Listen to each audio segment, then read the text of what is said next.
اللہ تعالیٰ نے موسیٰ علیہ السلام سے فرمایا موسیٰ میرا ایک دوست وہ جنگل میں مر گیا ہے، جاؤ اس کے جنازے کا انتظام کرو اور اعلان کر دو جو اس کے جنازے میں شریک ہوگا اس کو بھی معاف کر دوں گا۔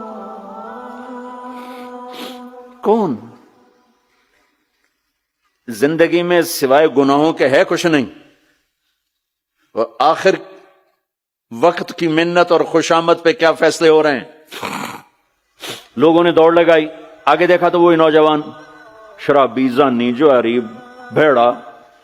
موسیٰ یہ تو وہ ہے جس کو ہم نے شہر سے نکال دیا تھا، تو یہ ایسا ولی کیسے ہو گیا کہ ہم اس کے جنازے میں آئیں گے تو بخشے جائیں گے؟ تو موسیٰ علیہ السلام نے اللہ سے پوچھا یا اللہ تیرے بندے کہہ رہے ہیں کہ یہ بہت برا ہے، تو کہہ رہا ہے میرا دوست ہے، تو اب میں کیا کروں؟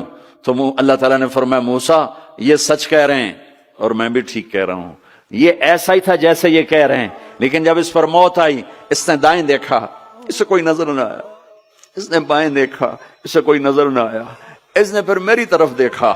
تو موسیٰ میری غیرت نے گوارا نہ کیا کہ جس کو سب چھوڑ جائیں اور وہ بے بسی میں مجھے پکارے اور میں اس کی پکار پہ لبیک نہ کہوں۔ اے موسیٰ اس نے تو صرف اپنی بخشش مانگی، مجھے میری عزت کی قسم اگر آج مجھ سے پوری دنیا کے انسانوں کی بخشش مانگتا تو میں اس کی طفیل سب کو معاف کر دیتا۔